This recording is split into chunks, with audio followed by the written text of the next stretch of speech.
You're deep in the woods, miles from the nearest road. The fire is crackling, the stars are brilliant. You feel completely, utterly alone. Or maybe you're in a sprawling mansion, gates locked, security system on. You're safe in your fortress. Or you're just at home, doors locked, family asleep. You're in your sanctuary. But in each of these places, where you feel the most secure, something shatters that illusion. A sound, a glimpse, a sudden, chilling realization that you are not alone, that you have been watched. Tonight, we are diving into 3 true accounts of when the feeling of being watched became a terrifying reality. Let's start with a story from a man named Julian, a wealthy tech executive who prided himself on his state-of-the-art security. He lived in a massive, isolated estate, surrounded by acres of private land. One night, he was working late in his home office. The house was silent, except for the quiet hum of his computer. Suddenly, a faint, melodic sound drifted through the air. A whistle. A simple, 4-note tune, repeated over and over. He froze. It sounded like it was coming from just outside his window. He peered through the blinds, but saw only darkness. He told himself it was the wind, a bird, anything. He went to the kitchen for a drink, and the whistling followed him, now seeming to come from the other side of the house.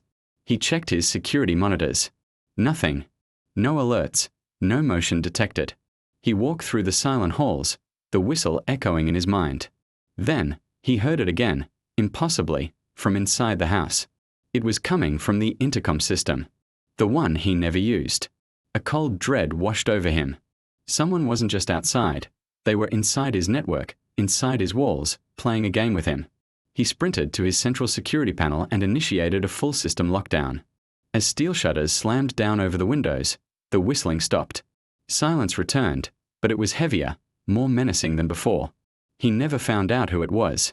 The police found no signs of forced entry. But Julian knew.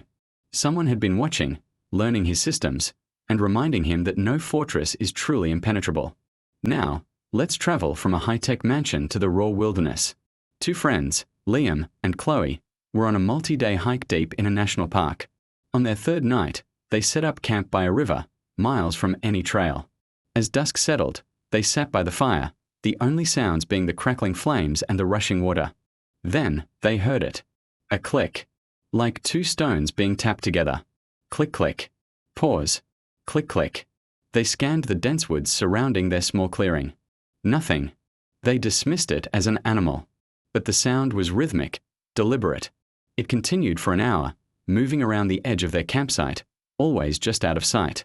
They called out, their voices swallowed by the vast forest. The clicking stopped. An unnerving silence fell. Liam, trying to be brave, grabbed his flashlight and walked to the edge of the light. He shined his beam into the trees. Nothing but shadows. As he turned to go back to the fire, a piercing scream ripped through the night. It wasn't human. It wasn't an animal they could identify. It was a sound of pure terror, and it came from the direction the clicking had stopped. They scrambled, grabbing their gear, abandoning their tent. They ran, fueled by adrenaline, not daring to look back. They didn't stop until they hit a ranger station at dawn, breathless and panicked. The rangers investigated but found nothing, no tracks, no sign of another person. But Liam and Chloe know what they heard. They weren't just campers, they were being observed. They were the subjects of a patient, unseen audience in the wild. Our final story brings the terror home. Literally. It's the story of a young woman named Sarah, who lived with her parents in a quiet suburban neighborhood. It was a place where people left their doors unlocked. One evening, Sarah was in her upstairs bedroom, reading. The house was quiet. Her parents were downstairs watching TV. She heard a creak on the staircase. She assumed it was her dad coming up to say goodnight. The footsteps were slow, heavy, 1 step at a time. They reached the top of the stairs, and she heard the floorboards in the hallway groan. She smiled, expecting her dad to pop his head in. The footsteps stopped right outside her door. The doorknob began to turn, slowly, silently. The door swung inward. But it wasn't her father. Standing in the doorway was a tall, slender figure, completely silhouetted by the hallway light. She couldn't see a face, just a dark shape.